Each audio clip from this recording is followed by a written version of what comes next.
Pirshot Morav Rabotai, avec la permission d'Hachem, j'espère que vous allez bien. Vous avez passé des bonnes fêtes de Sukkot. Non, que vous allez passer si Dieu veut, mais j'espère que vous allez passer des bonnes fêtes de Rosh Hashanah et Kippour. Et il faut savoir une chose, que la fête de Sukkot, elle fait partie de Rosh Hashanah et Kippour. Et il faut savoir que la preuve que, d'après nos sages, dès que la fête de Kippour se termine, déjà on commence à construire la soukha, ou lire les lois de la soukha. Ah ben mais il faut comprendre que, est-ce qu'il y a un lien ou il n'y a pas de lien? C'est ça la question qu'on va poser. Est-ce qu'il y a un lien ou il n'y a pas de lien? A priori, il y a un lien, puisque tout de suite après la fête de Kippour, on commence déjà à construire la fête à se préparer pour la fête de Sukkot. Déjà, les gens commencent déjà à aller chercher les étrogim, le lulav. J'étais en Israël cette année, tout de suite après que je suis retourné de la synagogue pour aller à la maison casser le jeûne. J'ai déjà commencé à entendre des coups de marteau. Ben, j'ai vu que déjà ils commençaient à préparer la soukha. Et vers le matin, parce que je suis retourné en France dimanche matin, non pardon, pas dimanche matin, c'était mercredi, donc jeudi matin, j'ai vu dans la rue pas mal de soukhot déjà construits. Il y a un lien. Ah, c'est quoi le lien? Ben, il y a la fête de Sukkot, c'est la fête de la joie.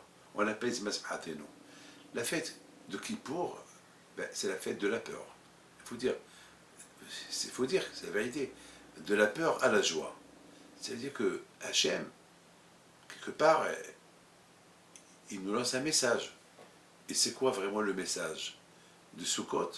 C'est le message de Sukkot, c'est qu'on est sûr et certain que si Dieu veut, notre prière a été acceptée le jour de la peur, qui est le jour du grand pardon, qui est le jour de Kippour, pour maintenant, ça y est, c'est la joie. Alors pourquoi on construit la Sukkot? Pourquoi cette joie de Sukkot ne va pas être à l'intérieur de la maison? Pourquoi quand je il dit pas, il nous a pas dit de faire je sais pas, quelque chose de symbolique qui nous rappelle quand par exemple à Pessah, on mange de la galette. Eh bien que Hachem nous donne un repas spécial qu'on mange pendant la fête de Sukkot pour se rappeler se rappeler des 40 ans que les Juifs ils sont rentrés dans le désert et quand je les a protégés. Donc quelque part, quel est le lien? Pourquoi Hachem veut vraiment qu'on construise une maison dehors? D'ailleurs, c'est écrit il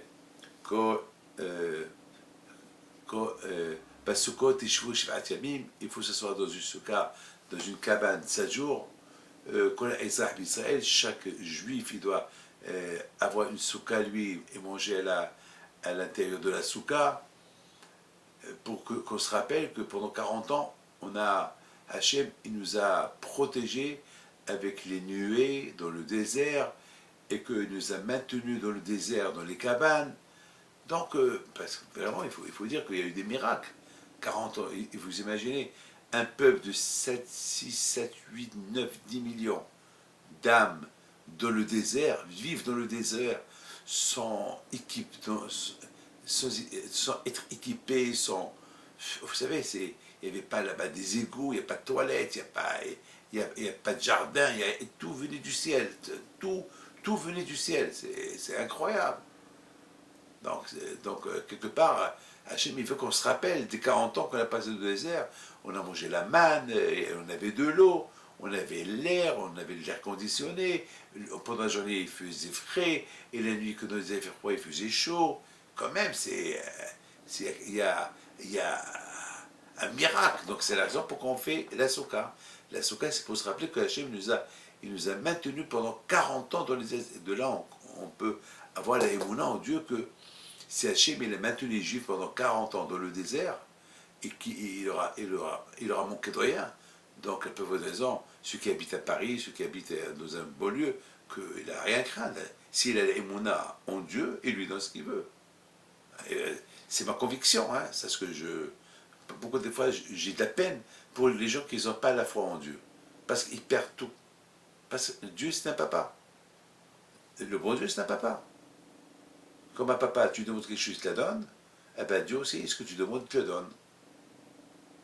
Mais il ne faut pas savoir, il ne faut pas oublier que c'est ton Dieu, c'est ton Père, mais c'est ton roi. C'est pour cela qu'on dit Avinu Malkinu. Avinu, c'est papa, mais parfois papa, on lui manque le respect, alors il ne fait pas pareil comme ça avec le bon Dieu. C'est pour ça qu'il faut se rappeler que le papa, il te pardonne, tu fais du mal, il te pardonne, mais n'oublie pas, il faut savoir s'arrêter, parce que c'est ton roi. Hachem, c'est ton papa, mais c'est ton roi, avant tout. Avinu Malkinu. C'est mon père, mais il faut que j'oublie, c'est mon roi. Donc, mes amis, la question se pose. Pourquoi on ne fait pas quelque chose de symbolique, comme par exemple à Rosh Hashanah, pour qu'on se rappelle l'agneau pour qu'on se rappelle que Yitzhak a été sacrifié et que ses cendres ils sont étalés devant Hachem. Donc on mange un petit morceau de la tête du mouton pour se rappeler du bélier, pour se rappeler du sacrifice de Yitzhak. Le chauffard aussi nous rappelle le sacrifice de Yitzhak. Et vous savez, les cornes du bélier, de ces cornes-là, on a fait le chauffard. Et par exemple, à Pessah, et chaque chose, par exemple, à Shavuot, on mange du lait, parce que le lait halaf, c'est le chiffre 40. Halaf, si tu calcules halaf, c'est 40.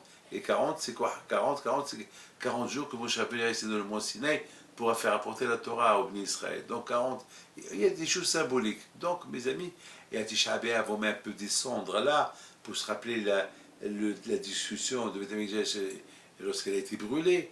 Donc, à Sukkot, on peut faire quelque chose de symbolique. Peut-être on construit une petite cabane, une miniature, on la pose sur la table, et on fait un repas de 7 jours, voilà, de 7 jours, qu'on paie ça. On mange de la galette, on paie ça. Donc là aussi, on fait quelque chose de symbolique pour se rappeler. Non, Hachem, il veut qu'on sort de la maison et on construit une cabane dehors, c'est pendant 7 jours. Et surtout le premier jour de la fête de Sukkot, c'est obligatoire de manger kazaït dans la soukha. Obligatoire. Tout le monde est obligé. Donc je ne suis pas là pour donner des halachot. Il faut se consoler les halachot, les lois de Sukkot. Non, mais toi, ma question, elle est, quelle est la raison? Donc, il doit avoir en plus, est-ce qu'il y a un lien ou pas? Bien sûr qu'il doit y avoir un lien entre la fête de Sukkot et Rosh Hashanah et Kippour. Sinon, c'est quoi? Pourquoi Hachem a fait qu'il y a 4 fêtes à la fois? Rosh Hashanah, Kippour, Sukkot et tout de suite Simchat Torah. Il y a un lien. La fête de Rosh Hashanah et Kippour, c'est l'effet de peur, c'est l'effet de la Teshuvah, c'est l'effet du jugement, et Sukkot et Simchat Torah, c'est 2 fêtes de joie. Quel est le lien? En plus, en plus que la fête de Kippour, c'est toute la journée à la synagogue, alors que la fête de Sukkot, c'est les repas, ils se font dehors. C'est quoi? Mes amis, pour essayer de comprendre la fête de Sukkot, écoutez bien ce que je vais vous dire. Il faut savoir une chose, que à Rosh Hashanah et Kippour, on est avec Hachem dans la peur. Le prophète dit, demandez à Hachem parce qu'il est à côté. Pendant Rosh Hashanah et Kippour, Hachem, il n'est pas dans le ciel, il est là. Il est avec nous, il est parmi nous, il est à côté. C'est la raison pourquoi, pendant Rosh Hashanah et Kippour, on voit beaucoup de monde qui va à la synagogue, plus que d'habitude, plus que toute l'année. Pourquoi? Parce qu'ils sentent quelque chose. Moi, en Amérique, j'ai fait une enquête la semaine dernière. Et chaque juif qui est rentré chez moi, je lui dis, qu'est-ce que tu sens? Mais je sens Hachem. Et pourquoi toute l'année tu n'as pas senti? Non. Toute l'année, on sent Hachem, mais ces jours-là, entre Rosh Hashanah et Kippour, on sent vraiment la présence d'Hachem. Il y a une différence. C'est comme par exemple, vous rentrez dans une parfumerie, et même si vous n'avez pas vous parfumer, mais lorsque vous sortez du magasin, vous allez sentir le parfum. Pourquoi? Parce que c'est comme ça. L'odeur du parfum, elle rentre, elle pénètre dans les vêtements de la personne. Donc, ces moments-là, on sent Hachem un peu de partout, pendant ce moment de Rosh Hashanah et Kippour. Et surtout à Kippour, qu'il est vraiment là. On dit qu'il va y maser, rappel alechem, les taretrem, les finachim, etc. Donc c'est extraordinaire, ces moments-là. Donc c'est des moments qu'on est avec Hachem. Mais il y a la peur aussi, il y a la peur. Il faut savoir une chose. J'ai vu un grand tzaddik qui s'appelle Behiske Winstein, à Shalom, qui était le Mashgiach de la Yeshiva de Mir. Il dit, il apporte une question du Sava de Kelem. Et c'est quoi la question? Comment on peut avoir confiance qu'à Rosh Hashanah, on va être acquitté du jugement? Comment? Écoutez, à Rosh Hashanah, il faut... ou bien, qu'est-ce qu'il faut faire pour être acquitté du jugement? En plus, on dit qu'à Rosh Hashanah, il faut être certain, il faut avoir le bitachon, il faut avoir la émona, que Hachem, il va t'acquitter à Rosh Hashanah. Comment on peut acquérir cette certitude-là? Comment? Attends, vous savez très bien qu'à Rosh Hashanah, c'est le jour du jugement. Avez-vous vu quelqu'un qui est content le jour du jugement? Non, il y a la peur. Non, alors la Torah te dit, non, à Rosh Hashanah, il faut être content. Alors comment on peut acquérir cette confiance pour qu'à Rosh Hashanah, on va être content, on va être certain qu'on va être acquitté du jugement et on va être inscrit dans le livre de la vie? Comment? Alors que le jour de Rosh Hashanah, c'est la peur. C'est la peur du jugement. On ne sait pas. On est loin de dire qu'on va être acquitté. On est loin. La réponse, mes amis, elle est... Il y a des réponses. Le Rav, il donne les réponses. Moi, j'ai pensé une réponse à moi. Laquelle? Il faut avoir confiance en Dieu. Il ne faut pas que je pose des questions. Hachem a dit, il faut être content, il faut être content. Ça veut dire qu'à Rosh Hashanah, il faut être content. C'est Hachem qui l'a dit. Hachem a dit, laissez-moi le travail à faire pour vous. Vous, faites échouva, vous, soyez content, vous, ayez confiance en moi, vous êtes acquittés. Et c'est tout, c'est tout. Si on a confiance en Dieu, on a l'aimona à Kajbaourou, ça y est, on est acquitté. Je voudrais pardonner, parfois je suis jaloux des gens qui viennent chez moi, qui ont des grands problèmes, et me disent, Rabbi David, voilà mon problème, ce que tu me dis, je le fais. Et après, il y avait quelqu'un une fois, qu'il avait un problème grave, qu'il fallait qu'il agisse, il fallait agir vite. Et je lui dis, ça y est, tu ne fais rien du tout. Il m'a dit, d'accord. Tout de suite, je l'ai repris, je lui ai dit, non, c'est pas vrai. Il m'a dit, quoi? Je dis, comment, tu m'as écouté, tu crois à ce que je te dis? Il m'a dit, oui, tu es Rabbi David. Si tu m'as dit ça, ben, je fais. Je lui ai dit, non, mon fils, je vais rien que te tester. Alors voilà ce que je te conseille. Il me dit, Rabbi David, j'aurais souhaité la première option et pas la deuxième option. Je lui ai dit, la première option, c'est, il faut que je suis David Ameller, il faut que je suis Moshe Beno, il faut que je sois Rabbi Pinto pour que tu fais ma première option. Étant donné que je ne suis pas le cas, donc viens, on va prendre la logique avec la prière en plus. Ah non, voilà. Non, on doit avoir confiance en Dieu. C'est écrit dans la Torah. Atem sa vie. Qu'à Rosh Hashanah, on est tous. Le Zohar Kadosh, il dit qu'à Rosh Hashanah, tous les Juifs sont devant le Akadosh. Atem sa vie, Maïu Kolchem. À Rosh Hashanah, on est tous devant Akadosh. On est tous debout avec Akadosh. On est tous. Les Shaim, les Tzadikim, tout le monde est debout. Alors, c'est extraordinaire, hein. C'est extraordinaire, c'est extraordinaire. On est tous debout. Alors le rachat, il doit dire, si j'ai le zéchout, que je suis debout devant Hachem avec les tzadikim, c'est que je mérite. Alors, puisque tu penses comme ça, et puis ça, j'ai vu que ça soit comme ça, alors va jusqu'au bout, n'aie pas peur. N'aie pas peur. Mes amis, le Rosh Hashiva de Mir, le Mashgiach, il dit, le Rosh Hashanah, malheureusement, chacun de nous, il pense qu'à soi-même. Chacun de nous, il veut une bonne année, il veut vivre bien, etc., etc., etc. Mais il dit, le Rosh Hashiva de Mir, Alav Shalom, il dit combien les Juifs, ils doivent aussi penser à l'autre. Oui, parce qu'on ne sait jamais, il se peut que avant que tu penses qu'à toi, pense aussi à l'autre. Prie pour l'autre aussi. Alors, alors, la fête de Rosh Hashanah, la certitude que chacun de nous, si Dieu veut, il va être inscrit dans le livre de la vie, si Dieu veut. Alors, s'il pense aussi à d'autres, il ne pense pas qu'à lui seul. Il ne faut pas être égoïste. Tu penses qu'à toi. Tu penses qu'à ta parnassa. Pense à d'autres aussi. Ne fais pas ton kippour et ton Rosh Hashanah individuel. Fais ton kippour et ton Rosh Hashanah collectif avec tout le monde. Comme que, on a dit, avec, avec union. Allez, soyons tous ensemble, prions tous ensemble à Kadosh Baruch Hu. Avec ça, certainement, on sera.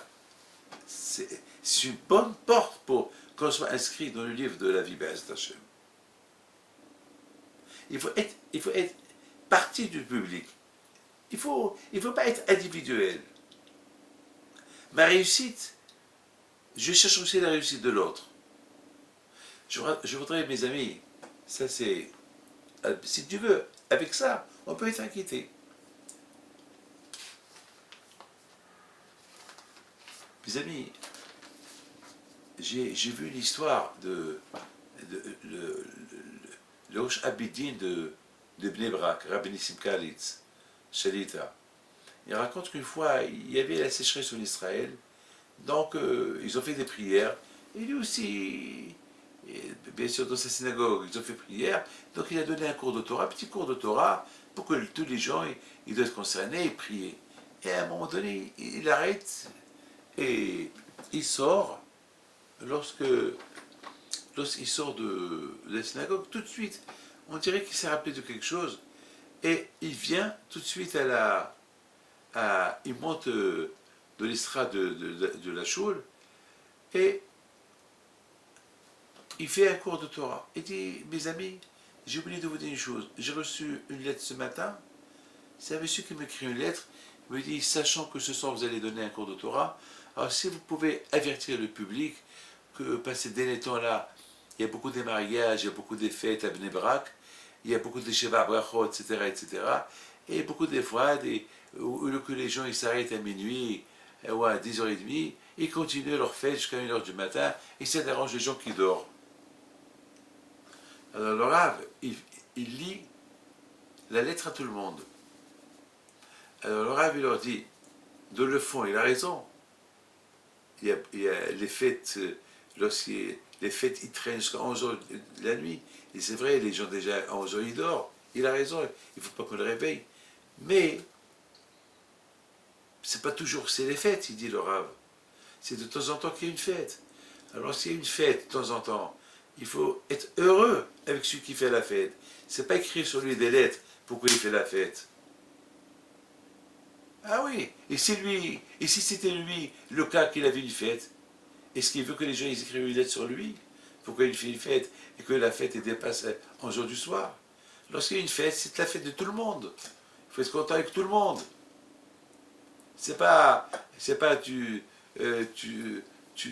poses des plaintes, pourquoi il y a une fête? C'est vrai, il y a une fête. Est-ce qu'on peut juger celui qui fait la fête? Beaucoup de fois, ça arrive que les gens, ils viennent très en retard à la fête.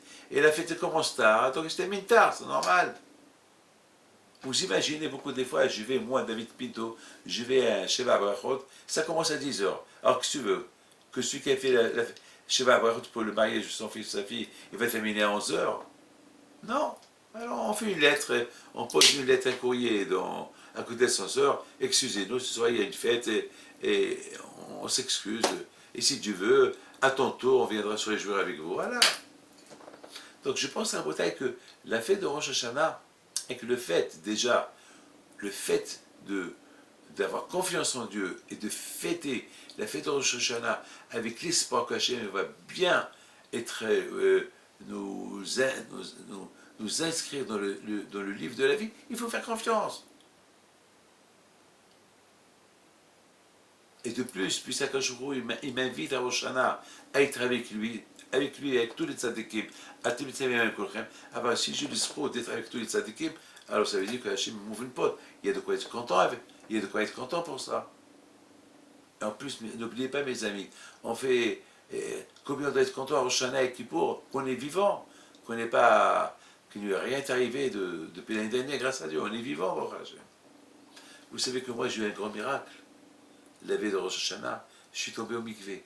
7 marches. Dieu préserve. J'ai reçu toutes les 5 marches sur ma tête, sur mon dos. J'aurais pu ne pas être avec vous. J'aurais pu ne pas être parmi vous maintenant. Heureusement que j'ai eu l'idée de vite de me rattraper au crochet. Mais malgré tout, je suis tombé et j'ai reçu des coups. Mais grâce à Dieu, je suis là. Mais j'ai réfléchi. Pourquoi ça m'est arrivé ce coup-là? Parce qu'il n'envoie pas des coups pour rien. Et c'est arrivé 1 heure avant la nouvelle année de Rosh Hashanah. Que Dieu préserve. J'aurais pu mal terminer l'année. J'aurais pu mal terminer l'année juive. Mais grâce à Dieu, quand je vois il m'a sauvé. Alors je commence à réfléchir. Le matin, j'ai fait beaucoup de mitzvot. J'ai nourri quelques familles. J'ai dit, pourquoi ça m'est arrivé ça? Après, j'ai réfléchi.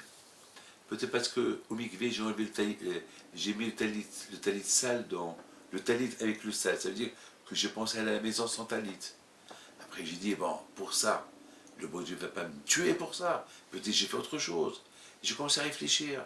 Alors après, je me suis rappelé que j'ai fait du mal à quelqu'un. Peut-être que j'ai fait du mal à quelqu'un. Après, je me suis rappelé que j'ai mal jugé un couple. J'ai dit, peut-être c'est à cause de ça. Donc j'ai appelé le couple pour m'excuser.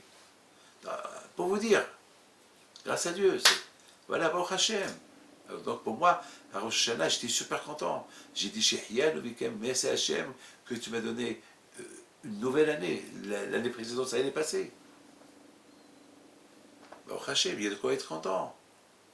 Et bien, j'étais très content à Rosh Hashanah. Le miracle qui m'est arrivé la veille de Rosh Hashanah.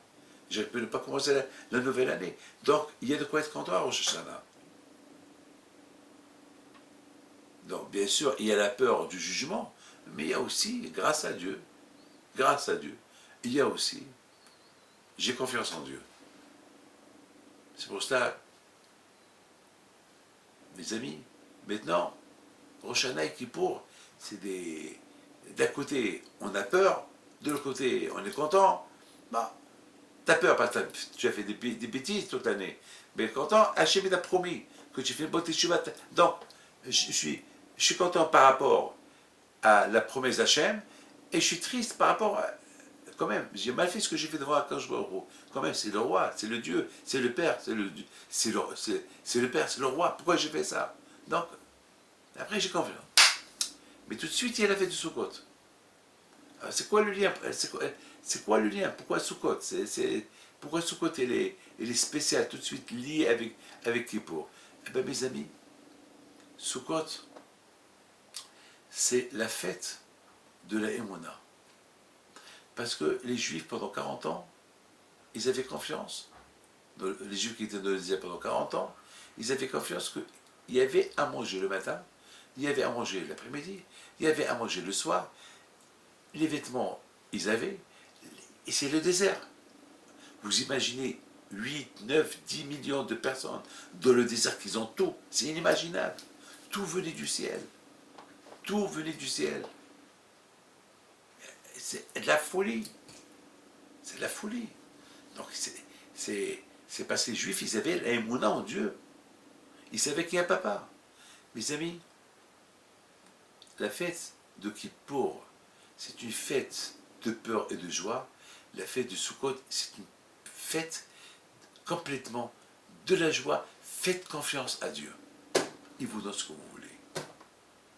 Ça veut dire que à Kippour, on a confiance que Dieu, il a signé tous ses jugements bien pour chacun de nous.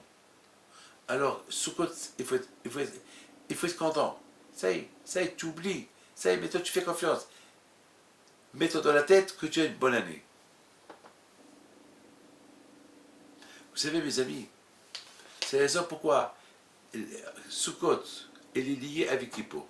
Kippour, c'est joie et tristesse, peur et joie. Sukkot, c'est vraiment la, la joie totale.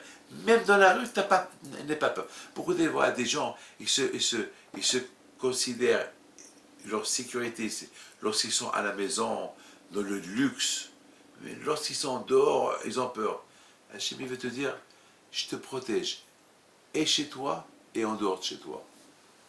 Même lorsque tu es en dehors de chez toi, je suis avec toi pour te protéger. N'aie pas peur. N'aie pas peur. T'as rien à craindre. À une condition, c'est ma Torah. Respecte la Torah. Ne fais pas comme l'année dernière. C'est tout. Voilà mon tenaille. Écoutez, vous savez, mes amis,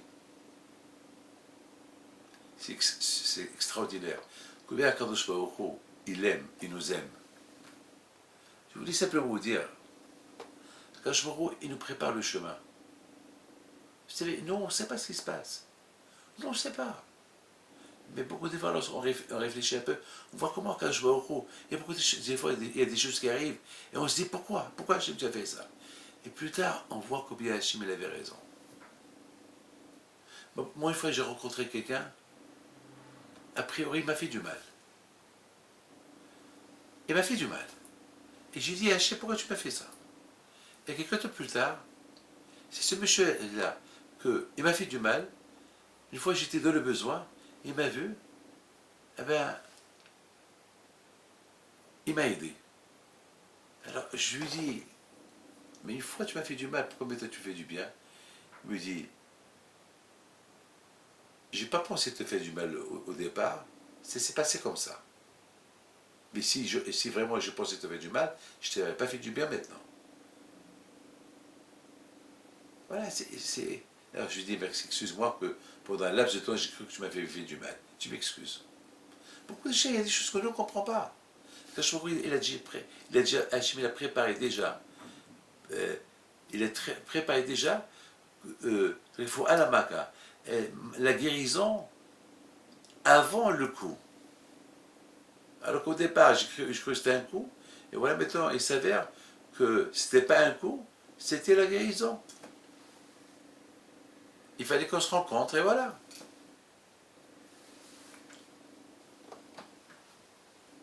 Regardez, mes amis, lorsque Hachem dit à Abraham Abinu, prends ton fils, tu le sacrifies. Prends ton fils, tu le sacrifies. Je me suis posé la question. Est-ce que Hachem, il ne pouvait pas tester Abraham? Je ne sais pas, il y a des millions de tests. Il veut le mettre à l'épreuve. Il y a des millions. Mais pourquoi Akadosh Baruch Hu, il lui met à l'épreuve uniquement avec cette, en sacrifiant son fils Yitzhak? Pourquoi? Eh bien, mes amis, au départ, on a cru pourquoi Hachem a fait ça. Et même Abraham Abeno, Abraham il est tellement Hachem, il ne s'est pas posé de questions. Mais voilà, on voit que Abraham Abeno Alav Shalom, on voit que de cette épreuve, elle est sortie quelque chose de bien pour les Juifs. Laquelle? Eh bien, lorsqu'à Rosh Hashanah et à Kippour, on sent le chauffard et on évoque le sacrifice de Yitzhak. Eh bien, vous savez, quelque part, on dit à Kadosh Baruch Hu, Hachem, souviens-toi que Abraham, il a pris Yitzhak pour le sacrifier pour toi. Hachem, dans Yitzhak, il y avait tous les âmes juifs qui devaient venir plus tard. Ça veut dire qu'on était dans le corps de Yitzhak. Hachem, on était dans le corps de Yitzhak. Non, le fait que Yitzhak s'est sacrifié pour toi, nous aussi on s'est sacrifié pour toi. Nous aussi on a donné notre vie pour toi. Donc, par rapport à ça, Hachem, pardonne les fautes qu'on a fait. C'est-à-dire que chaque année, on rappelle à Hachem qu'on a été sacrifié pour lui. Regardez comment Akadosh Baruch Hu il a été super intelligent pour faire acquitter les Juifs chaque année de toutes les mauvaises choses qu'ils ont fait, alors qu'Akadosh Baruch Hu il a préparé une mitzvah que personne n'aurait pu croire et comprendre la raison de cette mitzvah, que Yitzhak soit sacrifié. Et même qu'après il n'a pas été sacrifié, Hachem il considère comme s'il a été sacrifié, non seulement lui, mais tous ses descendants, tous ceux qui vont sortir de lui. Donc il y a de quoi être content. Donc je suis certain, sûr, à Rosh Hashanah, que je vais être acquitté de mon jugement. Pourquoi? Parce qu'une fois, je me suis sacrifié pour Akadosh Baruch Hu. J'ai sacrifié ma vie avec Yitzhak. Et celui qui veut contester, eh bien, qui demande à Akadosh Baruch Hu, qui demande à Yitzhak Avinu. Chacun devait apporter son livret de famille. Je suis petit-fils de Yitzhak Avinu. Ah, tu as été sacrifié. Tu as quitté. Donc, voilà mes amis. On a posé une question. Quelle preuve on a? Quelle preuve on a? On va être acquitté à Hoshana Kippour. Quelle preuve? La preuve que Hachem, il nous a préparé des remèdes. Hachem, il a dit, soyez heureux ce jour-là, je lui fais confiance. Je vais cacher vos fautes. Il n'ait pas peur, on lui fait confiance. Et le Mashiach de Mir, il dit, avec Ahdout, avec l'union de la prière, et que chacun il participe à prier pour l'autre, grâce à ça, on est tous acquittés. Voilà. À Rosh Hashanah, mes amis, on devient des gens nouveaux. Nouveaux. Comme si, lorsqu'on parle de la Hakeda de Yitzhak, alors on parle de notre Hakeda aussi. On parle de notre propre sacrifice. Donc, on est acquitté. On est acquitté. Comme si on était sacrifié avec Yitzhak Avinu, donc on est acquitté. Maintenant, Rabotai, la fête du Sukkot, elle vient, oui, elle est liée. Maintenant, on dit à Hachem, on te fait confiance à Hachem. À Rosh Hashanah, on avait peur, on était tendu, on avait peur, mais on était content, on te fait confiance. Maintenant, on te fait confiance, non seulement à la maison, même en dehors de la maison, on te fait confiance. Mais Hachem lui dit, à la condition, vous respectez la Torah. Et oui. Oui. Oui, mes amis. Mes amis, maintenant, plus ou moins, on a compris un peu notre leçon de pourquoi on fait Sukkot. Alors, si Dieu veut que Hachem y fasse, Be'ezrat Hachem, qu'on passe une belle fête de Sukkot, si Dieu veut, et que Akadosh Baruch Hu, il nous aide pour qu'on commence un bon Bereshit. Maintenant qu'on a compris le lien de toutes ces fêtes-là, Rosh Hashanah, Kippour, Sukkot, Simchat Torah, alors maintenant, si Dieu veut, on attaque la nouvelle année, qui est le Bereshit, qu'on va être comme un homme, comme la création de l'homme. Parce qu'à Bereshit, on parle de la création de l'homme.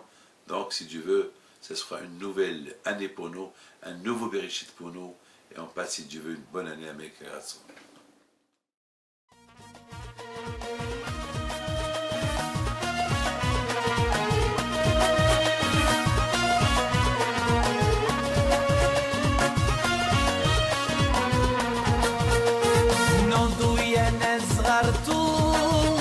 على ربيع حيم بنتو وقف لنا